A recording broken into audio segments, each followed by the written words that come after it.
Domain. Story number 7. The Adventure of the Blue Carbuncle. I had called upon my friend Sherlock Holmes upon the second morning after Christmas, with the intention of wishing him the compliments of the season. He was lounging upon the sofa in a purple dressing gown, a pipe-rack within his reach upon the right, and a pile of crumpled morning papers, evidently newly studied, near at hand. Beside the couch was a wooden chair, and on the angle of the back hung a very seedy and disreputable hard felt hat, much the worse for wear, and cracked in several places. A lens and a forceps lying upon the seat of the chair suggested that the hat had been suspended in this manner for the purpose of examination. "You are engaged," said I. "Perhaps I interrupt you." "Not at all. I am glad to have a friend with whom I can discuss my results. The matter is a perfectly trivial one." He jerked his thumb in the direction of the old hat. "But there are points in connection with it which are not entirely devoid of interest and even of instruction." I seated myself in his armchair and warmed my hands before his crackling fire, for a sharp frost had set in, and the windows were thick with the ice crystals. "I suppose," I remarked, "that, homely as it looks, this thing has some deadly story linked on to it, that it is the clue which will guide you in the solution of some mystery and the punishment of some crime." "No, no, no crime," said Sherlock Holmes, laughing.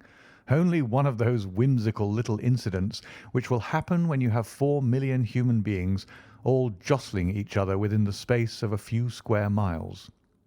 Amid the action and reaction of so dense a swarm of humanity, every possible combination of events may be expected to take place, and many a little problem will be presented which may be striking and bizarre without being criminal.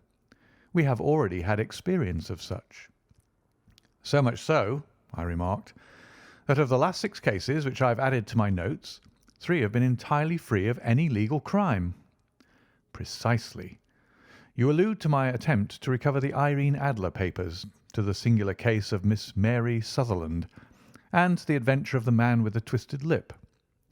Well, I have no doubt that this small matter will fall into the same innocent category. You know Peterson, the commissionaire?" "Yes." "It is to him that this trophy belongs." "It is his hat." "No, no. He found it. Its owner is unknown. I beg that you will look upon it, not as a battered billycock, but as an intellectual problem. And first, as to how it came here. It arrived upon Christmas morning in company with a good fat goose, which is, I have no doubt, roasting at this moment in front of Peterson's fire. The facts are these. About 4 o'clock on Christmas morning, Peterson, who, as you know, is a very honest fellow, was returning from some small jollification, and was making his way homeward down Tottenham Court Road. In front of him he saw, in the gaslight, a tallish man walking with a slight stagger and carrying a white goose slung over his shoulder. As he reached the corner of Goodge Street, a row broke out between this stranger and a little knot of roughs. One of the latter knocked off the man's hat, on which he raised his stick to defend himself, and swinging it over his head, smashed the shop window behind him. Peterson had rushed forward to protect the stranger from his assailants, but the man, shocked at having broken the window, and seeing an official-looking person in uniform rushing towards him, dropped his goose, took to his heels, and vanished amid the labyrinth of small streets which lie at the back of Tottenham Court Road. The roughs had also fled at the appearance of Peterson, so that he was left in possession of the field of battle, and also of the spoils of victory in the shape of this battered hat and a most unimpeachable Christmas goose, which surely he restored to their owner. My dear fellow, there lies the problem. It is true that "For Mrs. Henry Baker" was printed upon a small card which was tied to the bird's left leg, and it is also true that the initials H.B. are legible upon the lining of this hat. But as there are some thousands of Bakers and some hundreds of Henry Bakers in this city of ours, It is not easy to restore lost property to any one of them." "What then did Peterson do?" "He brought round both hat and goose to me on Christmas morning, knowing that even the smallest problems are of interest to me. The goose we retained until this morning, when there were signs that, in spite of the slight frost, it would be well that it should be eaten without unnecessary delay. Its finder has carried it off, therefore, to fulfil the ultimate destiny of a goose, while I continue to retain the hat of the unknown gentleman who lost his Christmas dinner." "Did he not advertise?" "No." "Then what clue could you have as to his identity?" "Only as much as we can deduce." "From this hat?" "Precisely." "But you're joking. What can you gather from this old battered felt?" "Here is my lens. You know my methods. What can you gather yourself as to the individuality of the man who has worn this article?" I took the tattered object in my hands and turned it over rather ruefully. It was a very ordinary black hat of the usual round shape, hard and much the worse for wear. The lining had been of red silk, but was a good deal discoloured. There was no maker's name, but as Holmes had remarked, the initials H.B. were scrawled upon one side. It was pierced in the brim for a hat securer, but the elastic was missing. For the rest, it was cracked, exceedingly dusty, and spotted in several places, although there seemed to have been some attempt to hide the discoloured patches by smearing them with ink. "I can see nothing," said I, handing it back to my friend. "On the contrary, Watson, you can see everything. You fail, however, to reason from what you see. You are too timid in drawing your inferences." "Then pray tell me what it is that you can infer from this hat." He picked it up and gazed at it in the peculiar introspective fashion which was characteristic of him. "It is perhaps less suggestive than it might have been," he remarked, "and yet there are a few inferences which are very distinct, and a few others which represent at least a strong balance of probability. That the man was highly intellectual is of course obvious upon the face of it, and also that he was fairly well-to-do within the last 3 years, although he has now fallen upon evil days. He had foresight, but has less now than formerly, pointing to a moral retrogression which, when taken with the decline of his fortunes, seems to indicate that some evil influence, probably drink, at work upon him. This may account also for the obvious fact that his wife has ceased to love him." "My dear Holmes!" "He has, however, retained some degree of self-respect," he continued, disregarding my remonstrance. "He is a man who leads a sedentary life, goes out little, is out of training entirely, is middle-aged, has grizzled hair which he has had cut within the last few days, and which he anoints with lime cream. These are the more patent facts which are to be deduced from his hat. Also, by the way, that it is extremely improbable that he has gas laid on in his house." "You're certainly joking, Holmes."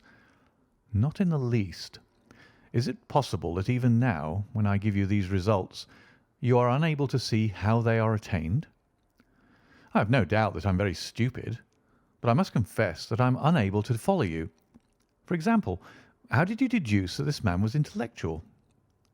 For answer, Holmes clapped the hat upon his head. It came right over the forehead and settled upon the bridge of his nose. "It is a question of cubic capacity," said he.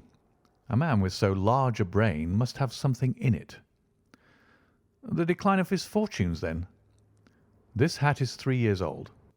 These flat brims curled at the edge came in then. It is a hat of the very best quality. Look at the band of ribbed silk and the excellent lining. If this man could afford to buy so expensive a hat 3 years ago, and has had no hat since, then he has assuredly gone down in the world." "Well, that is clear enough, certainly. But how about the foresight and moral retrogression?" Sherlock Holmes laughed. "Here is the foresight," said he, putting his finger upon the little disc and loop of the hat securer. "They are never sold upon hats. If this man ordered one, It is a sign of a certain amount of foresight, since he went out of his way to take this precaution against the wind. But since we see that he has broken the elastic and has not troubled to replace it, it is obvious that he has less foresight now than formerly, which is a distinct proof of a weakening nature. On the other hand, he has endeavoured to conceal some of these stains upon the felt by daubing them with ink, which is a sign that he has not entirely lost his self-respect. Your reasoning is certainly plausible. The further points, that he is middle-aged, that his hair is grizzled, that it has been recently cut, and that he uses lime cream, are all to be gathered from a close examination of the lower part of the lining. The lens discloses a large number of hair ends, clean cut by the scissors of the barber. They all appear to be adhesive, and there is a distinct odour of lime cream. This dust, you will observe, is not the gritty, grey dust of the street, but the fluffy brown dust of the house, showing that it has been hung up indoors most of the time, while the marks of moisture upon the inside are proof positive that the wearer perspired very freely, and could therefore hardly be in the best of training. But his wife, you said that she had ceased to love him. This hat has not been brushed for weeks. When I see you, my dear Watson, with a week's accumulation of dust upon your hat, and when your wife allows you to go out in such a state, I shall fear that you also have been unfortunate enough to lose your wife's affection. But he might be a bachelor. Nay, he was bringing home the goose as a peace offering to his wife. Remember the card upon the bird's leg. You have an answer to everything. But how on earth do you deduce that the gas is not laid on in his house? One tallow stain, or even two, might come by chance, but when I see no less than 5, I think that there can be little doubt that the individual must be brought into frequent contact with burning tallow. Walks upstairs at night, probably with his hat in one hand and a guttering candle in the other. Anyhow, he never got tallow stains from a gas jet. Are you satisfied? Well, it is very ingenious, said I, laughing. But since, as you said just now, there have been no crime committed, and no harm done save the loss of a goose, all this seems to be rather a waste of energy. Sherlock Holmes had opened his mouth to reply, when the door flew open, and Peterson, the commissionaire, rushed into the apartment with flushed cheeks and the face of a man who is dazed with astonishment. "The goose, Mr. Holmes! The goose, sir!" he gasped. "Eh? What of it, then? Has it returned to life and flapped off through the kitchen window?" Holmes twisted himself round upon the sofa to get a fairer view of the man's excited face. "See here, sir! See what my wife found in its crop!" He held out his hand and displayed upon the centre of the palm a brilliantly scintillating blue stone, rather smaller than a bean in size, but of such purity and radiance that it twinkled like an electric point in the dark hollow of his hand. Sherlock Holmes sat up with a whistle. "By Jove, Peterson," said he, "this is treasure trove indeed. I suppose you know what you've got." "A diamond, sir. A precious stone. It cuts into glass as though it were putty." "It's more than a precious stone. It is the precious stone." "Not the Countess of Morcar's blue carbuncle?" I ejaculated. "Precisely so.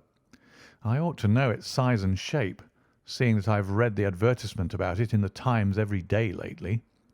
It is absolutely unique, and its value can only be conjectured, but the reward offered of £1,000 is certainly not within a 20th part of the market price." £1,000? Great Lord of mercy! The commissionaire plumped down into a chair and stared from one to the other of us.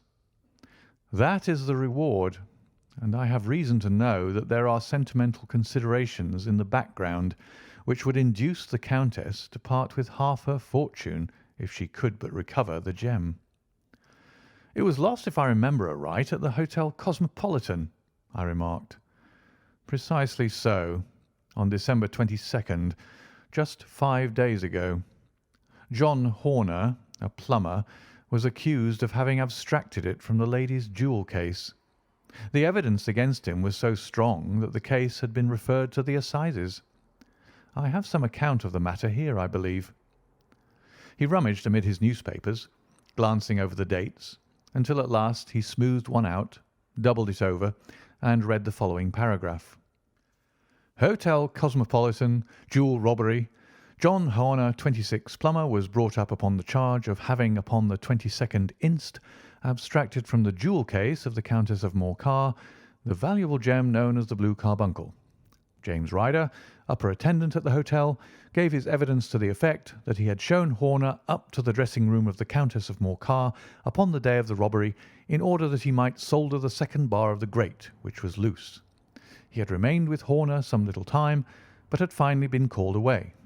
On returning, he found that Horner had disappeared, that the bureau had been forced open, and that the small morocco casket, in which, as it afterwards transpired, the Countess was accustomed to keep her jewel, was lying empty upon the dressing-table. Ryder instantly gave the alarm, and Horner was arrested the same evening, but the stone could not be found either upon his person or in his rooms. Catherine Cusack, maid to the Countess, deposed to having heard Ryder's cry of dismay on discovering the robbery, and to having rushed into the room where she found matters as described by the last witness. Inspector Bradstreet, B Division, gave evidence as to the arrest of Horner, who struggled frantically and protested his innocence in the strongest terms. Evidence of a previous conviction for robbery having been given against the prisoner, the magistrate refused to deal summarily with the offence, but referred it to the assizes. Horner, who had shown signs of intense emotion during the proceedings, fainted away at the conclusion and was carried out of court. So much for the police court," said Holmes thoughtfully, tossing aside the paper. "The question for us now to solve is the sequence of events leading from a rifled jewel case at one end to the crop of a goose in Tottenham Court Road at the other. You see, Watson, our little deductions have suddenly assumed a much more important and less innocent aspect. Here is the stone. The stone came from the goose, and the goose came from Mr. Henry Baker, the gentleman with the bad hat and all the other characteristics with which I have bored you. So now we must set ourselves very seriously to finding this gentleman and ascertaining what part he had played in this little mystery. To do this, we must try the simplest means first, and these lie undoubtedly in an advertisement in all the evening papers. If this fail, I shall have recourse to other methods. What will you say? Give me a pencil and that slip of paper. Now then, found at the corner of Goodge Street a goose and a black felt hat. Mr. Henry Baker can have the same by applying at 6:30 this evening at 221B Baker Street. That is clear and concise. Very. But will he see it? Well, he is sure to keep an eye on the papers, since to a poor man the loss was a heavy one. He was clearly so scared by his mischance in breaking the window and by the approach of Peterson that he thought of nothing but flight. But since then he must have bitterly regretted the impulse which caused him to drop his bird. Then again, the introduction of his name will cause him to see it, for everyone who knows him will direct his attention to it. Here you are, Peterson. Run down to the advertising agency and have this put in the evening papers. In which, sir? Oh, in the Globe, Star, Pall Mall, St. James's, Evening News, Standard, Echo, and any others that occur to you. Very well, sir. And this stone? Ah, yes. I shall keep the stone. Thank you. And I say, Peterson, just buy a goose on your way back and leave it here with me, for we must have one to give to this gentleman in place of the one which your family is now devouring. When the commissionaire had gone, Holmes took up the stone and held it against the light. "It's a bonny thing," said he. "Just see how it glints and sparkles. Of course, it is a nucleus and focus of crime. Every good stone is. They are the devil's pet baits. In the larger and older jewels, every facet may stand for a bloody deed. This stone is not yet 20 years old. It was found in the banks of the Arnoy River in southern China, and is remarkable in having every characteristic of the carbuncle, save that it is blue in shade instead of ruby red. In spite of its youth, it has already a sinister history. There have been 2 murders, a vitriol throwing, a suicide, and several robberies brought about for the sake of this 40-grain weight of crystallized charcoal. Who would think that so pretty a toy would be a purveyor to the gallows and the prison? I'll lock it up in my strong box now and drop a line to the Countess to say that we have it. Do you think that this man Horner is innocent? I cannot tell. Well then, do you imagine that this other one, Henry Baker, had anything to do with the matter? It is, I think, much more likely that Henry Baker is an absolutely innocent man, who had no idea that the bird which he was carrying was of considerably more value than if it were made of solid gold. That, however, I shall determine by a very simple test if we have an answer to our advertisement. And you can do nothing until then? Nothing. In that case, I shall continue my professional round, but I shall come back in the evening at the hour you have mentioned, for I should like to see the solution of so tangled a business. Very glad to see you. I dine at 7. There is a woodcock, I believe. By the way, in view of recent occurrences, perhaps I ought to ask Mrs. Hudson to examine its crop. I had been delayed at a case, and it was a little after 6:30 when I found myself in Baker Street once more. As I approached the house, I saw a tall man in a Scotch bonnet, with a coat which was buttoned up to his chin, waiting outside in the bright semicircle which was thrown from the fanlight. Just as I arrived, the door was opened, and we were shown up together to Holmes's room. "Mr. Henry Baker, I believe," said he, rising from his armchair and greeting his visitor with the easy air of geniality which he could so readily assume. "Pray take this chair by the fire, Mr. Baker. It is a cold night, and I observe that your circulation is more adapted for summer than for winter. Ah, Watson, you have just come at the right time. Is that your hat, Mr. Baker?" "Yes, sir. That is undoubtedly my hat." He was a large man with rounded shoulders, a massive head, and a broad, intelligent face, sloping down to a pointed beard of grizzled brown. A touch of red in nose and cheeks, with a slight tremor of his extended hand, recalled Holmes' surmise as to his habits. His rusty black frock coat was buttoned right up in front, with the collar turned up, and his lank wrists protruded from his sleeves without a sign of cuff or shirt.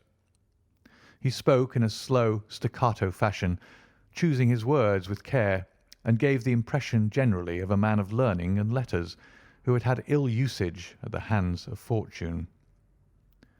"We have retained these things for some days," said Holmes, "because we expected to see an advertisement from you giving your address. I am at a loss to know why you did not advertise." Our visitor gave a rather shamefaced laugh. "Shillings have not been so plentiful with me as they once were," he remarked.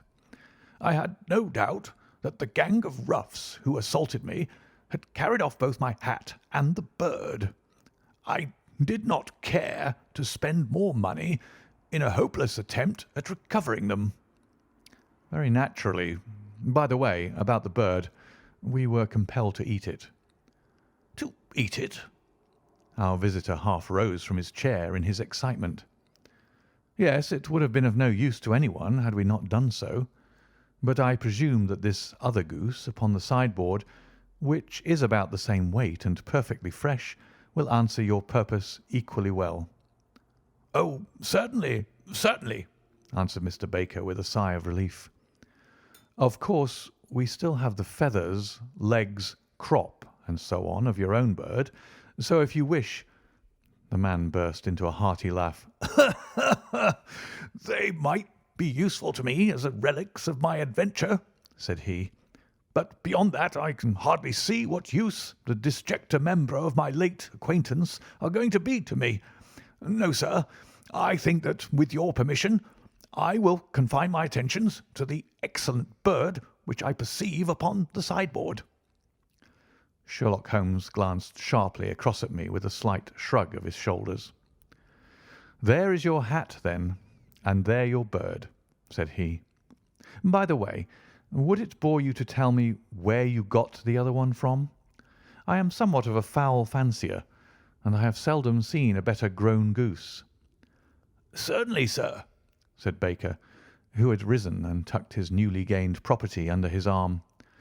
"There are a few of us who frequent the Alpha Inn, near the museum. We are to be found in the museum itself during the day, you understand. This year our good host, Windigate by name, instituted a goose club, by which, on consideration of some few pence every week, we were each to receive a bird at Christmas. My pence were duly paid, and the rest is familiar to you. I am much indebted to you, sir, for a Scotch bonnet is fitted neither to my years nor my gravity." With a comical pomposity of manner, he bowed solemnly to both of us and strode off upon his way. "So much for Mr. Henry Baker," said Holmes when he had closed the door behind him. "It is quite certain that he knows nothing whatever about the matter. Are you hungry, Watson?" "Not particularly." "Then I suggest that we turn our dinner into a supper, and follow up this clue while it is still hot." "By all means." It was a bitter night, so we drew on our ulsters and wrapped cravats about our throats. Outside, the stars were shining coldly in a cloudless sky, and the breath of the passers-by blew out into smoke like so many pistol shots. Our footfalls rang out crisply and loudly as we swung through the Doctor's Quarter, Wimpole Street, Harley Street, and so through Wigmore Street into Oxford Street. In a quarter of an hour we were in Bloomsbury at the Alpha Inn, which is a small public house at the corner of one of the streets which runs down into Holborn. Holmes pushed open the door of the private bar and ordered 2 glasses of beer from the ruddy-faced, white-aproned landlord. "Your beer should be excellent if it is as good as your geese," said he. "My geese?" The man seemed surprised. "Yes, I was speaking only half an hour ago to Mr. Henry Baker, who was a member of your goose club." "Oh, yes, I see. But you see, sir, them's not our geese." "Indeed. Whose, then?" "Well, I got the 2 dozen from a salesman in Covent Garden." "Indeed. I know some of them. Which was it?" "Breckenridge is his name." "Ah, I don't know him. Well, here's your good health, landlord, and prosperity to your house. Good night." "Now for Mr. Breckenridge," he continued, buttoning up his coat as we came out into the frosty air.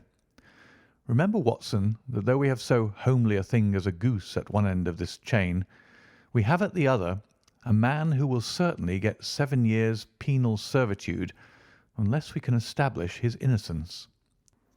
It is possible that our inquiry may but confirm his guilt, but in any case we have a line of investigation which has been missed by the police, and which a singular chance has placed in our hands. Let us follow it out to the bitter end. Faces to the south, then, and quick march." We passed across Holborn, down Endell Street, and so through a zigzag of slums to Covent Garden Market.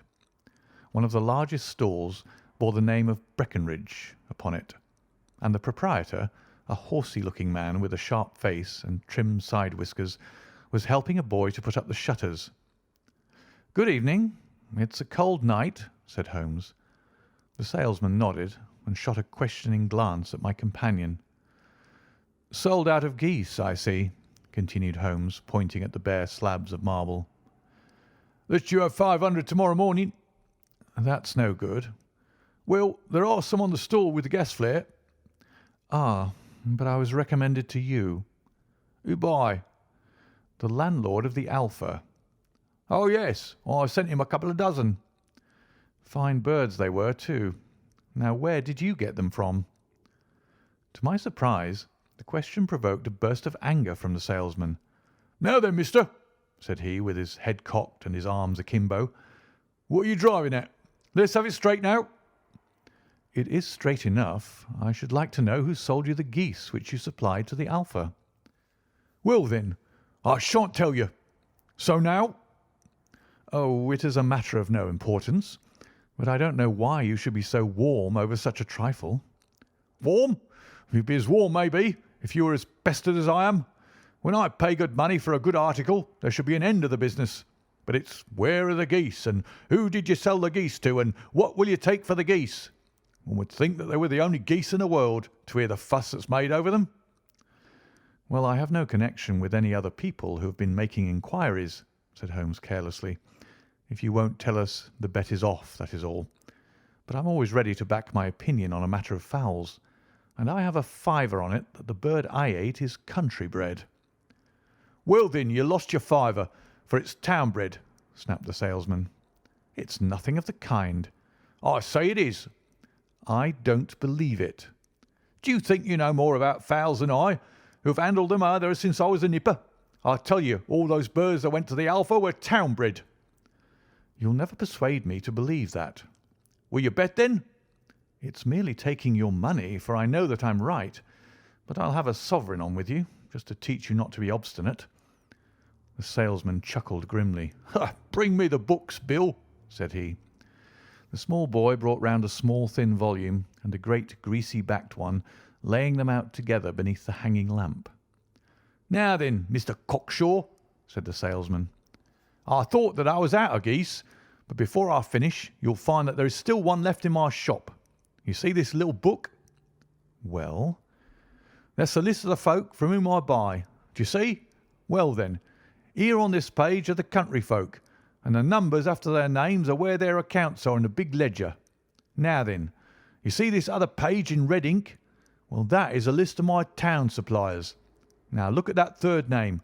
Just read it out to me." "Mrs. Oakshott, 117 Brixton Road, 249, read Holmes.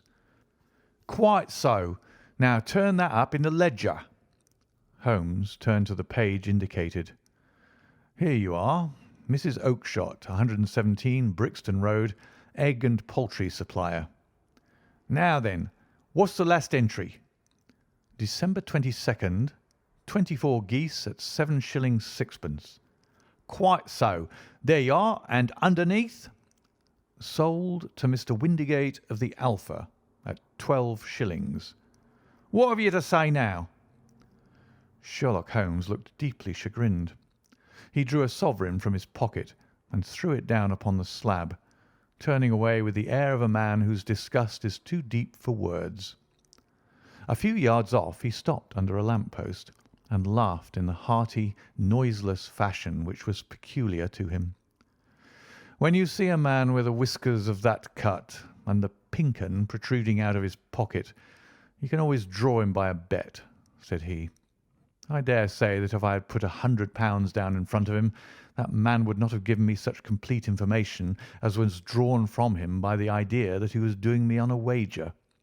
Well, Watson, we are, I fancy, nearing the end of our quest, and the only point which remains to be determined is whether we should go on to this Mrs. Oakshott to-night, or whether we should reserve it for to-morrow. It is clear from what the surly fellow said that there are others besides ourselves who are anxious about the matter, and I should—" His remarks were suddenly cut short by a loud hubbub which broke out from the stall which we had just left. Turning round, we saw a little rat-faced fellow standing in the centre of the circle of yellow light which was thrown by the swinging lamp, while Breckinridge, the salesman, framed in the door of his stall, was shaking his fists fiercely at the cringing figure. "I've had enough of you and your geese," he shouted. "I wish you were all at the devil together. If you come pestering me any more with your silly talk, I'll set the dog at you. You bring Mrs. Oakshott here and I'll answer her. But what have you got to do with it? Did I buy the geese off you?" "No, but one of them was mine all the same," whined the little man. "Well, then, ask Mrs. Oakshott for it." "She told me to ask you." "Well, you can ask the King of Prussia for all I care. I've had enough of it. Get out of this." He rushed fiercely forward, and the inquirer flitted away into the darkness. "Ha! This may save us a visit to Brixton Road," whispered Holmes. "Come with me, and we will see what is to be made of this fellow." Striding through the scattered knots of people who lounged round the flaring stalls, my companion speedily overtook the little man and touched him upon the shoulder. He sprang round, and I could see in the gaslight that every vestige of colour had been driven from his face. "Who are you, then? What do you want?" he asked in a quavering voice.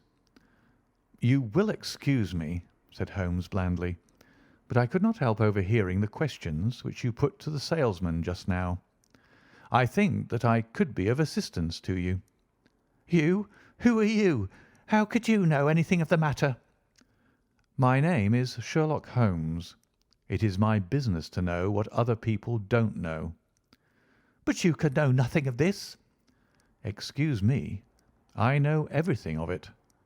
You are endeavouring to trace some geese which were sold by Mrs. Oakshott of Brixton Road to a salesman named Breckinridge, by him in turn to Mr. Windigate of the Alpha, and by him to his club of which Mr. Henry Baker is a member."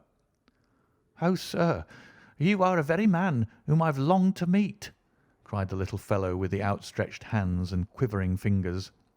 "I can hardly explain to you how interested I am in this matter." Sherlock Holmes hailed a four-wheeler which was passing.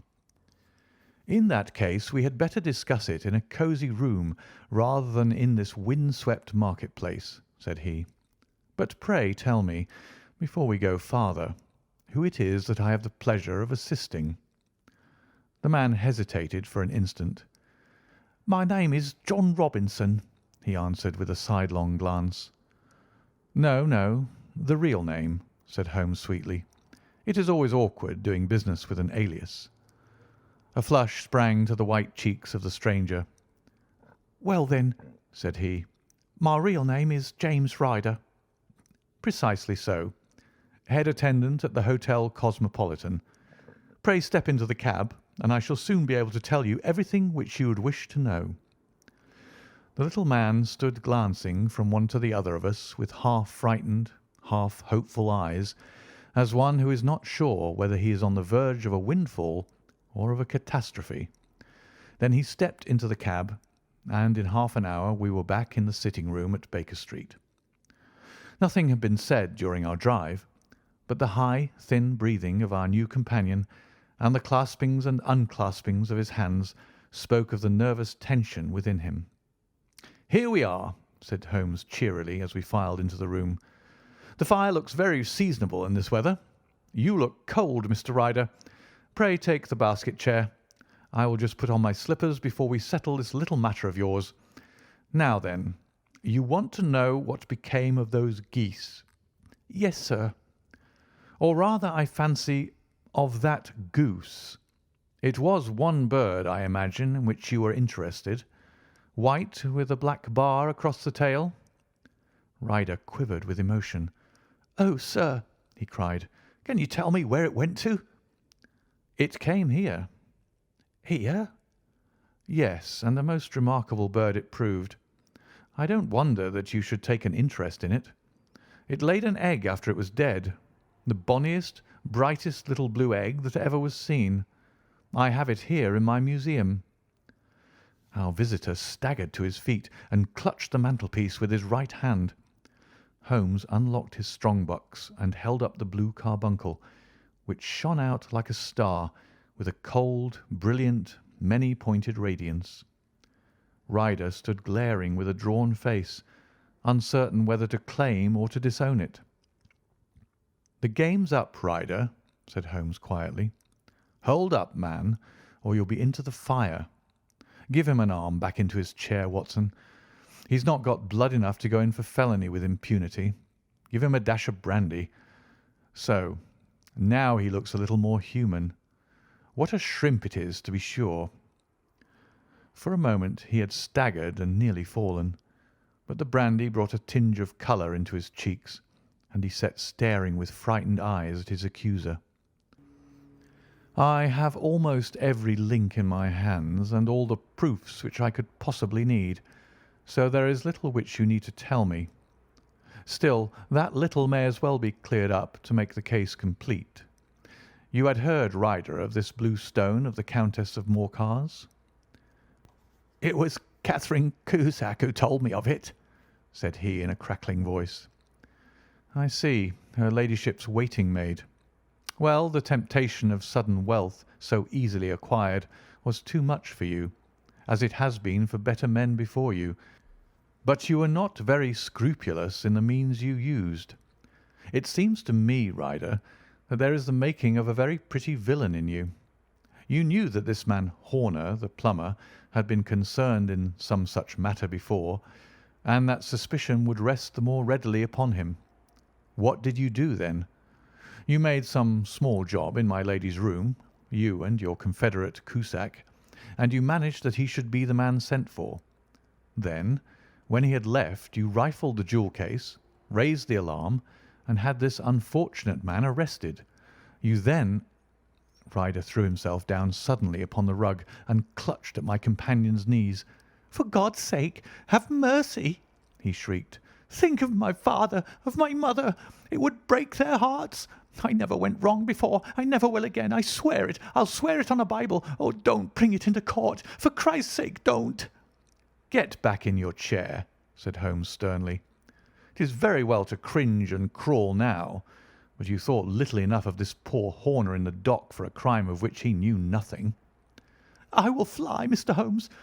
I will leave the country, sir. Then the charge against him will break down." "Hum! We will talk about that.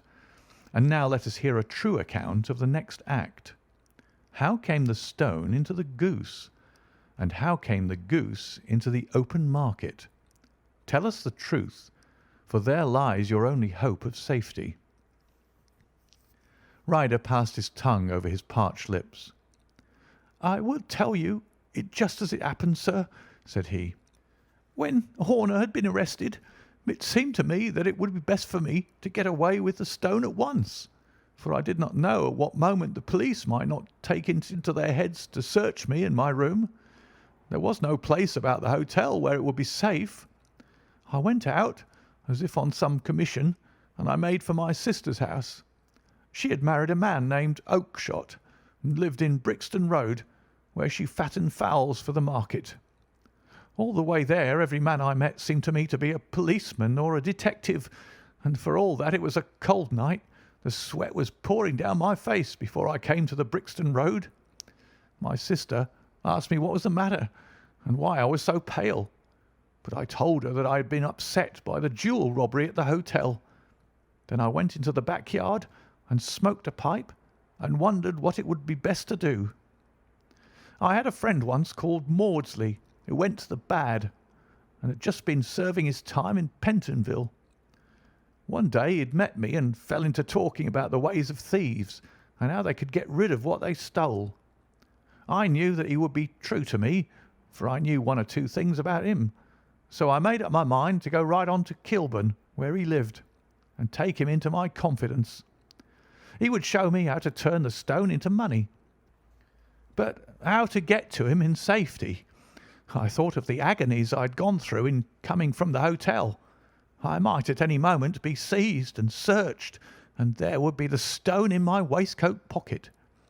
I was leaning against the wall at the time and looked at the geese which were waddling about round my feet, and suddenly an idea came into my head which showed me how I could beat the best detective that ever lived.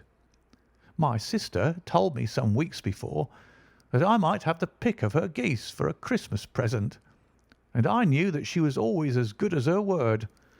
I would take my geese now, and in it I would carry my stone to Kilburn. There was a little shed in the yard, and behind this I drove one of the birds, a fine big one, white with a barred tail. I caught it, and prying its bill open, I thrust the stone down its throat as far as my finger could reach. The bird gave a gulp, and I felt the stone pass along its gullet and down into its crop.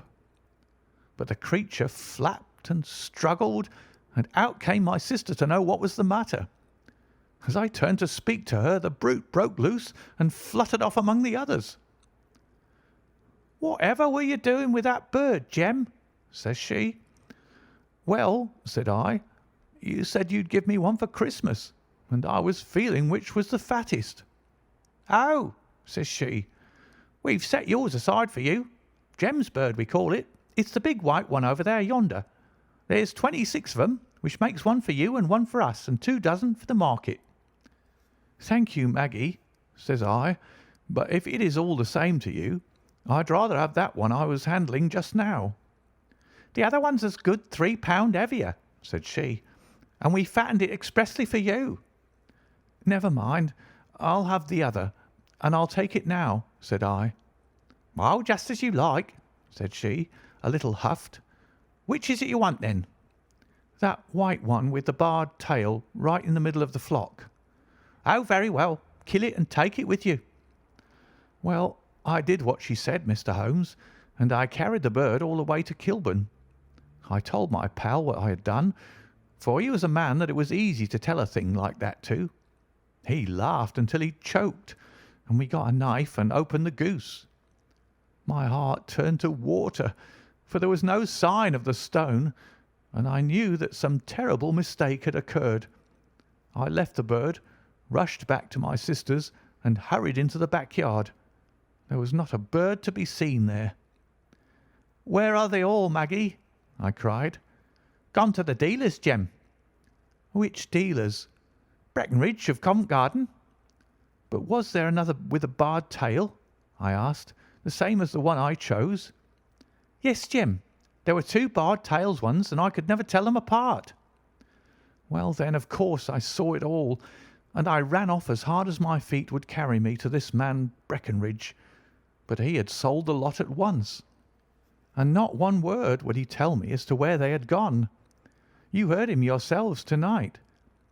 Well, he has always answered me like that. My sister thinks that I am going mad. Sometimes I think that I am myself, and now I am myself a branded thief, without ever having touched the wealth for which I sold my character. God help me! God help me!"